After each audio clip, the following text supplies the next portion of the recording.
បាទសំណួរសួរថាតើរឿងខ្លីបាទឬក៏ប្រឡោមលោកមួយដែលអាចទទួលបានជ័យលាភីទទួលបានពានរង្វាន់តើត្រូវប្រកបទៅដោយលក្ខណៈសម្បត្តិអ្វីខ្លះបាទជាបន្តទៅទៀតនេះបាទខ្ញុំនឹងសូមលើកអំពីលក្ខណៈសម្បត្តិនៃរឿងប្រឡោមលោកឬក៏រឿងខ្លីដែលអាចទទួលបាននៅពានរង្វាន់បាទស្នាដៃមួយដែលអាចទទួលបាននៅជ័យលាភីជាពានរង្វាន់បាទលុះត្រាតែត្រូវមានលក្ខណៈសម្បត្តិដោយខាងក្រោមបាទហើយអ្វីដែលខ្ញុំលើកឡើងមកនេះបាទគឺជានីតិវិធីនៅក្នុងការវាយតម្លៃដាក់ពិន្ទុសម្រាប់បេក្ខជនបេក្ខនារីដែលបានស្នាដៃចូលរួមប្រកួតប្រជែងនៅក្នុងស្ថាប័ននានាបាទដូចជានៅនាយកដ្ឋានសិភៅនិងការអាននៃក្រសួងវប្បធម៌វិចិត្រសិល្បៈបាទពុទ្ធសាសនបណ្ឌិតនៃក្រសួងធម្មការបាទក្របខ័ណ្ឌសាកលវិទ្យាល័យភូមិន្ទភ្នំពេញបាទហើយនឹងតាមបណ្ដាអង្គការសមាគមឬក៏ក្រុមហ៊ុនមួយចំនួនដែលខ្ញុំបានធ្លាប់ចូលរួមនៅក្នុងការផ្ដល់ជាពិន្ទុទៅដល់បេក្ខជនបេក្ខនារីដែលបានចូលរួមប្រកួតប្រជែងនៅក្នុងការសរសេរអត្ថបទប្រឡោមលោកបាទនឹងរឿងខ្លីបាទឲ្យតែជាស្នាដៃអក្សរសិល្ប៍បាទមិនថាតែជារឿងខ្លីក្តីបាទឬក៏ជាប្រឡោមលោកក្តីបាទ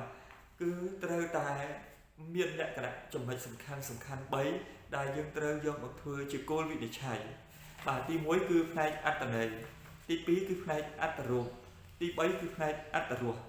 បាទហើយតើនៅក្នុងផ្នែកអត្ថន័យនោះមានអ្វីខ្លះបាទខ្ញុំនឹងលើកយកមកបង្ហាញបាទតម្លៃនៅក្នុងរឿងទៅលើផ្នែកអត្ថន័យនោះគឺបានទៅដល់ចំណុច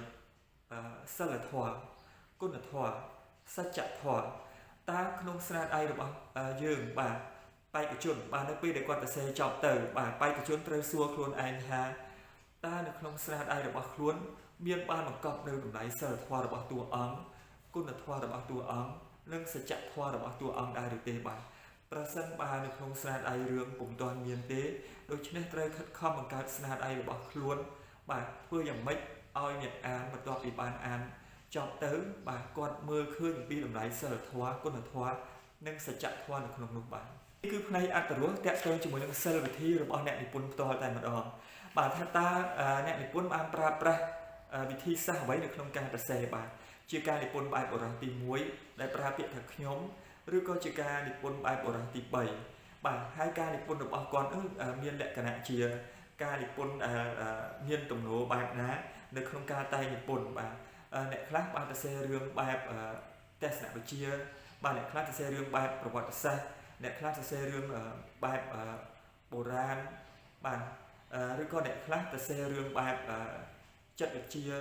បាទឬអ្នកខ្លះមនោសញ្ចេតនាអ្នកខ្លះសរសេរជារឿងបែបកំណត់ហេតុពីជីវិតរបស់គាត់ផ្ទាល់តែម្ដងបាទទៅតាមទឹកដៃរបស់អ្នកនិពន្ធម្នាក់បាទហើយតកតងជាមួយនឹងវិធីនៃការតែងនិពន្ធនេះក៏ជាចំណុចមួយដែលគណៈកម្មការយើងត្រូវផ្ដោតដែរបាទដោយសារតែអ្នកនិពន្ធណាដែលមានសិលវិធីនៅក្នុងការតែងនិពន្ធរបៀបនៃការតែងនិពន្ធដែលប្រើប្រាស់នៅបច្ចេកទេសបាទល្អនៅក្នុងការសរសេរក៏នឹងទទួលបានពិន្ទុខ្ពស់ទៅតាមនោះដែរបាទហើយមួយទៀតគឺតកតងជាមួយនឹងរចនាបថនៃការតែងនិពន្ធបាទគឺយើងពិនិត្យមើលទៅលើបាទការរៀបចំបាទការតែងនិពន្ធរបស់គាត់នៅក្នុងសម្លេងរបស់គាត់តើមានការរៀបចំបាទបានល្អដែរឬទេបាទតាំងពីចំណងជើងវគ្គបាទតាំងពីរបៀបរៀបចំបាទការចុងបន្ទាត់ការពាក្យសម្ដីតួអង្គបាទពាក្យការរៀបរាប់របស់អ្នកនិពន្ធបាទថាតើមើលទៅមានរចនាបថនៃការរៀបចំប្រកបទៅដោយភាពតាក់ទាញដែរឬក៏អត់បាទប្រសិនបើគាត់ពុំមានរចនាបថនៅក្នុងការរៀបចំអត្ថបទរបស់គាត់នោះទេគឺក៏នឹងបន្ទុកកាត់បន្ថយដែរបាទធ្វើឲ្យគណៈកម្មការមានការពិបាកនៅក្នុងការកែបាទឲ្យមើលទៅយើងបាទមិនដឹងថាណាជាសម្ដីរបស់តួអង្គបាទណាជាសម្ដីរបស់ការរៀបរាប់របស់អ្នកនិពន្ធបាទហើយឃ្លាណាជាសម្ដីរបស់តួអង្គណាឃ្លាមួយណាជាសម្ដីរបស់តួអង្គមួយណាទៀតបាទគឺច្បងច្បល់ចូលគ្នាបាទខ្វះរចនាបថខ្វះការតុបតែងរចនាបាទអានោះក៏បន្ទុកត្រូវកាត់បន្ថយទៅតាមនឹងដែរបាទហើយមួយទៀតគឺតកតងជាមួយនឹងសិលវិធីនៅក្នុងការតែងនិពន្ធនៅក្នុងផ្នែកអត្ថរូបនោះដែរគឺតកតងជាមួយនឹងសោភ័ណភាពនៅក្នុងស្នាដៃតើស្នាដៃរបស់បេក្ខជនដែលបានដាក់ចូលរួមប្រកួតប្រជែងនេះមាន ភាពតាក់ទាញដែរឬទេបាទគួរឲ្យចង់តាមដានដែរឬទេបាទវាបង្កើតនៅសិល្បៈដែលអាចបន្តអារម្មណ៍របស់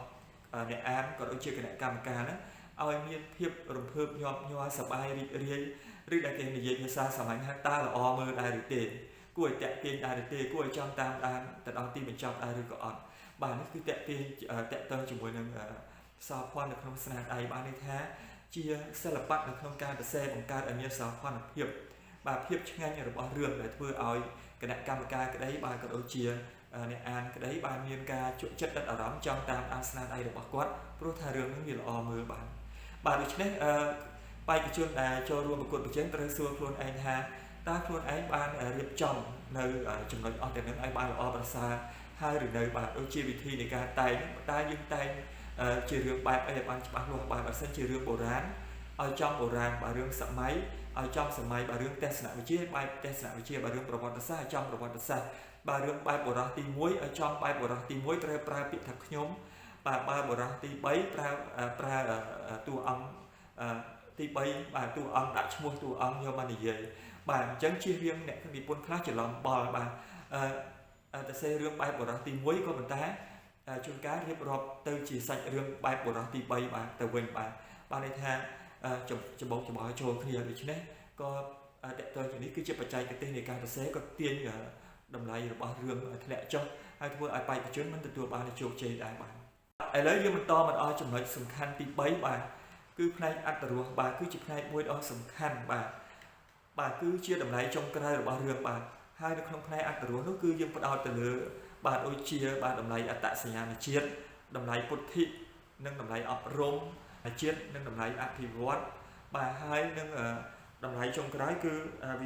តម្លៃវិសេសភាពបាទតម្លៃពិសេសភាព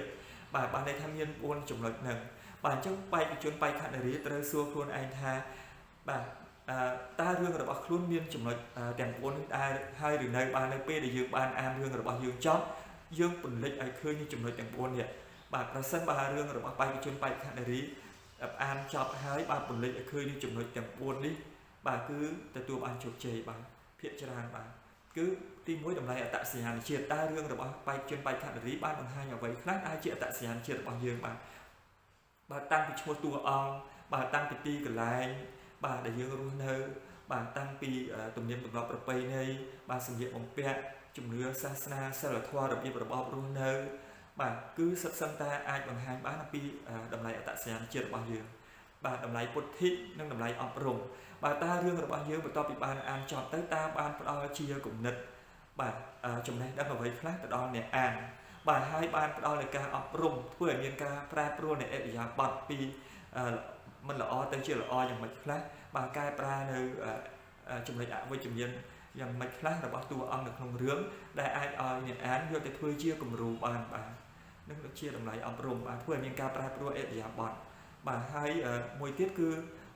តម្លៃអភិរក្សនិងតម្លៃអភិវឌ្ឍបាទតើរឿងរបស់យើងបានចូលរួមចំណែកនៅក្នុងការអភិរក្សនៅអ្វីខ្លះដែលជាអត្តសញ្ញាណជាតិរបស់យើងដែលជាគុណតម្លៃដែលអាចបង្ហាញបានអំពីបាទលក្ខណៈរបស់ជនជាតិយើងបាទទាំងផ្នែកវប្បធម៌បាទសង្គមធម៌បាទហើយតើយើងយកចំណុចអស់ទាំងនោះយកទៅធ្វើការអភិវឌ្ឍយ៉ាងម៉េចដើម្បីធ្វើឲ្យបាទខ្លួនយើងមានការរីកចម្រើនគ្រួសារក៏ដូចជាសង្គមជាតិទាំងមូលទទួលបាននូវការរីកចម្រើនបាទហើយតម្លៃចុងក្រោយមួយទៀតគឺតម្លៃវិសេសភាពតើស្នាដៃរឿងរបស់យើងនោះវាមានលក្ខណៈពិសេសអស្ចារ្យត្រង់ចំណុចណាខ្លះដែលមានភាពលេចធ្លោបាទដែលស្នាដៃពីមុនមកពុំធ្លាប់មានបាទប៉ុន្តែយើងមាននៅក្នុងស្នាដៃរបស់យើងដើម្បីឲ្យអ្នកអានអាចយកធ្វើជាចំណុចពិសេសនៅក្នុងការចូលរួមចំណែកកសាងនៅខ្លួនរបស់គេផ្ទាល់ក៏ដូចជាសង្គមជាតិឲ្យមានការរីកចម្រើនបាទទាំងនេះគឺជាចំណុចគោលសំខាន់បាទជា